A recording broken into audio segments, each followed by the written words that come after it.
Hi hello అందరికీ నమస్తే. Day 1 బ్రహ్మోత్సవాల్లో భాగంగా పొద్దున గణపతి పూజ, అభిషేకం, సాయంత్రం నుంచి దిబ్బాలు. నేను మా పెద్దమ్మ దిబ్బాలకు కావాల్సిన సామాన్ల కోసము సాయంత్రం వెళ్ళి పువ్వులు, పండ్లు అవన్నీ తేవడం జరిగింది. ఇంకా సాయంత్రము పిల్ల బ్యాచ్ అంతా కలిసి పిల్ల సైన్యంతో బయటికి తినడానికి వెళ్ళాం. తర్వాత మేము తెచ్చిన ఇంకా సామాన్లు, దేవుడికి కావాల్సిన పూలు అవన్నీ రెడీ చేయడం జరిగింది. దిబ్బాలంటే దేవుడికి కలశం తయారు చేసి ప్రతి ఇంటి నుంచి తీసుకెళ్తారు. అది ఎలా అంటే ఏదో అరటి పువ్వు ఉంది కదా, దానికి పూజించి కడిగి నామం అవి పెట్టి వడపప్పు పానకం చేసుకొని ఆ చెంబులో కలశం పెట్టినట్టు పెట్టి దాంట్లో మనము పానకం ఉంటుంది కదా అది తీసుకెళ్తాము. పూలతో డెకరేషన్ చేసి దేవుడి దగ్గర పెట్టి, అదే మా తమ్ముడు, మా పెద్దమ్మ అందరూ రెడీ చేస్తూ ఉన్నారు. వాటికి నామాలు పెట్టి అవన్నీ దేవుడి దగ్గర పెట్టి పూజ చేసి అక్కడి నుంచి ప్రతి ఒక్క ఇంటికి వెళ్ళి అక్కడ నిలబడి తప్పెట్లే కొడతారు. అక్కడ వాళ్ళ లోపల నుంచి ఇంట్లోంచి బయటకు వచ్చి మిగతా దిబ్బాలు ఎత్తుకొచ్చిన వాళ్ళు ఉంటారు కదా, వాళ్ళందరూ కలిసి అందరూ వెళ్తారు.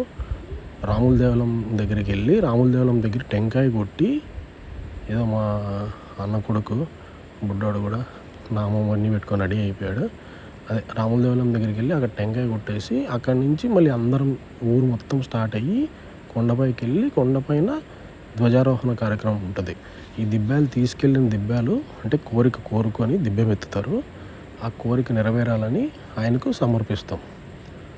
నడిచి వెళ్ళి మొత్తం ఆ దిబ్బాలన్నీ అక్కడ పెట్టేసి అందరూ ట్రెడిషనల్ డ్రెస్లో రెడీ అయ్యి పంజా కట్టుకొని కొత్త బనీను, టవలు అవన్నీ వేసుకొని దిబ్బెం తీసుకొని వెళ్తాము.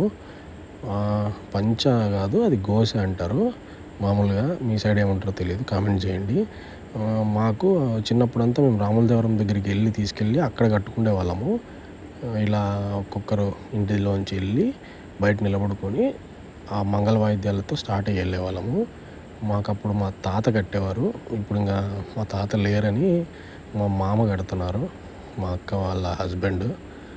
ఆయన కట్టడం అయిపోయింది. ఇంకా అన్ని దిబ్బాలు తీసుకొని దేవుళ్ళని కోరుకుంటూ బయటికి వెళ్తాం, గోవిందా గోవిందా నామాలు చెప్పుకుంటూ.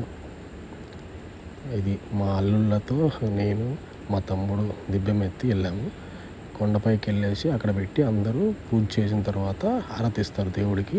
హారతి తీసుకొని పైకి వెళ్తాము. పైకి వెళ్ళి ధ్వజారోహణం ఈరోజు కాబట్టి ఆ ధ్వజారోహణము కంప్లీట్ చేసి దీపం వెలిగిస్తారు, అఖండ దీపం. ఆ అఖండ దీపం దగ్గరికి వెళ్తాం. అర్చకులు శాస్త్రోక్తంగా మొత్తము అన్ని పూజలు చేసి అప్పుడు అయిపోయిన తర్వాత అఖండ దీపం వెలిగించిన తర్వాత కిందికి వచ్చి టెంకాయ కొట్టుకొని తెచ్చిన వడపప్పు, పానకము, అంటిపండు అవన్నీ ప్రసాదాలు అందరూ ఒకరినొకరు పంచుకుంటారు. అదే ఇక్కడ పెద్ద మనుషులు, పూజారులు అందరూ కలిసి ఆయనకు పూజలు చేసి దేవుడికి ధ్వజారోహణము స్టార్ట్ చేస్తారు. ధ్వజారోహణం అయిపోయిన తర్వాత వీళ్ళు అందరూ తెచ్చిన పూలు ఉంటాయి కదా అలంకరణ, ఆ పూలన్నీ కలిపి ధ్వజారోహణానికి వేస్తారు. ఇది అఖండ దీపం.